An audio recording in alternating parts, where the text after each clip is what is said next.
Hello friends, इस exception handling का ये थर्ड वीडियो है।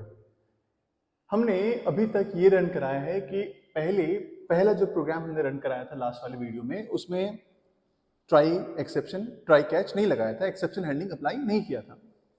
और अगर प्रोग्राम नॉर्मली चल रहा था तब तो बहुत अच्छा था, लेकिन जब प्रोग्राम में एरर जनरेट हो रहा था तो जेवीएम एरर शो कर रहा था। वो एरर शो करना बैड बिहेवियर है, हमें उससे बचना है। तो क्या करेंगे?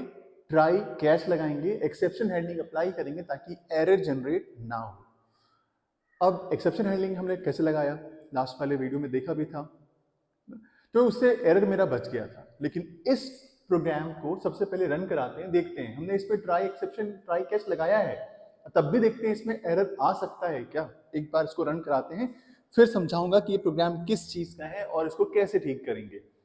तो इसको रन कराते हैं सबसे पहले।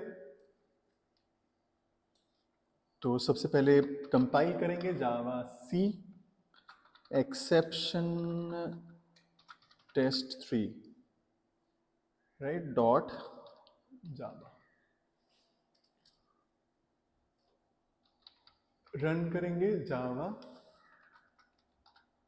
एक्सेप्शन एग्जाम्पल लिख दिया मैंने।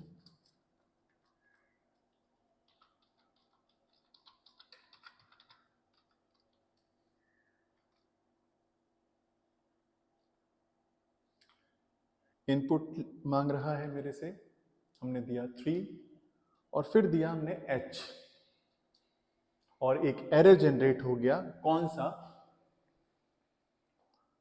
Input mismatch exception. देखिए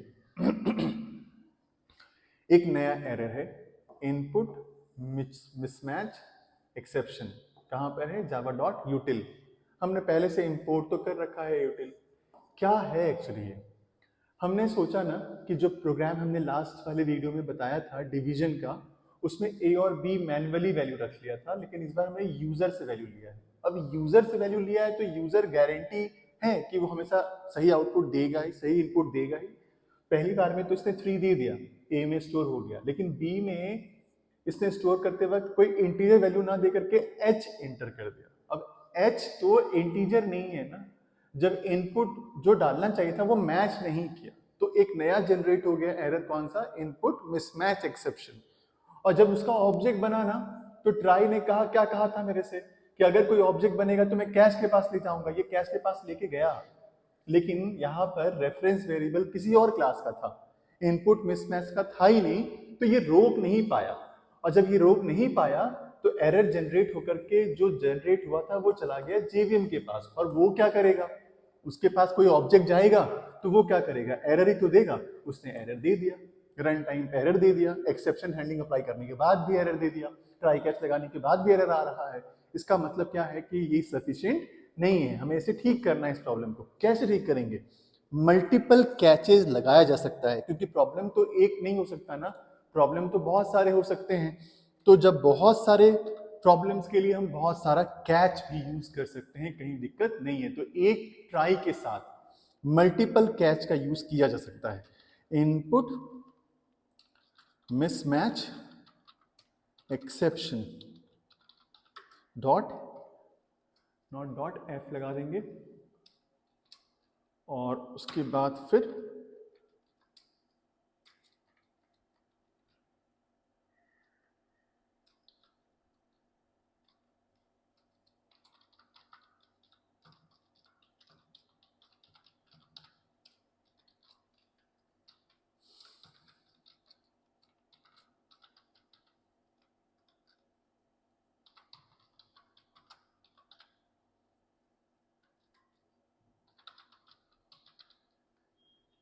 ये कह सकते हैं कि वैलिड इंटीजर वैल्यू हमें एंटर करे वो।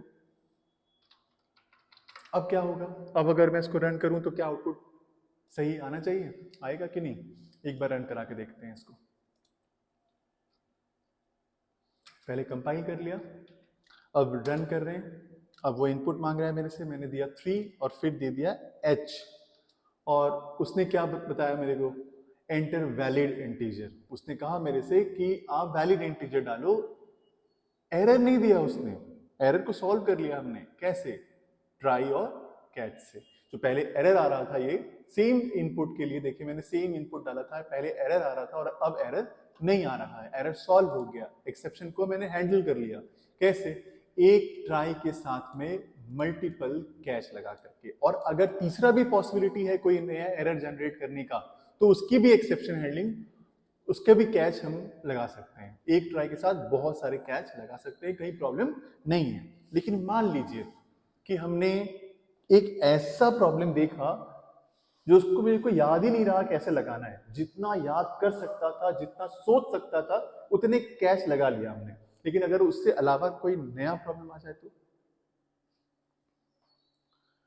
उससे नया प्रॉब्लम अगर आ जाए तो फिर हम एक और ऑप्शन है मेरे पास लास्ट में, सुपर क्लास का रेफरेंस वेरिएबल लगाएंगे। अब सुपर क्लास कौन सा है, कहां से आएगा, ये मैं बताऊंगा कॉन्सेप्ट, लेकिन एक लास्ट में एक और ऑप्शन है आपके पास कि हम क्या कर सकते हैं,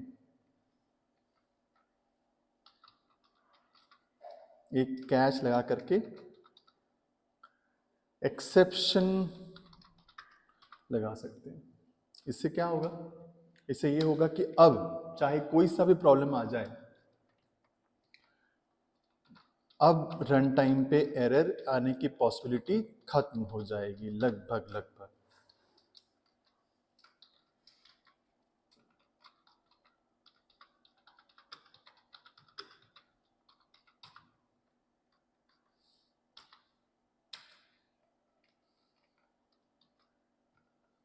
अब चाहे कोई भी प्रॉब्लम जनरेट हो जाए ना, अब अगर आप कोई बोलोगे कि सर एक ही लगा देते हैं, फिर ये सारे लगाने की क्या जरूरत है, नहीं, जितना रीजन बता सकते हैं एटलीस्ट, मान लीजिए डिवाइड बाय जीरो की वजह से आ रहा है, तब तो बता देंगे ना डिवाइड बाय जीरो।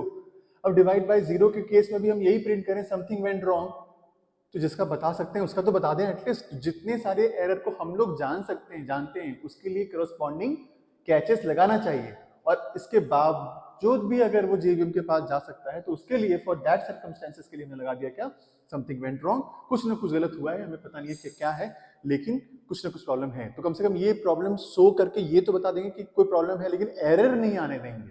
सबसे अच्छी चीज क्या है, एरर नहीं आने देंगे। तो ये कॉन्सेप्ट मैंने आपको बताया। अब रन करा करके कुछ कुछ देख सकते हैं, और रन करा भी सकते हैं, आप खुद से भी रन करा लीजिएगा इस चीज को।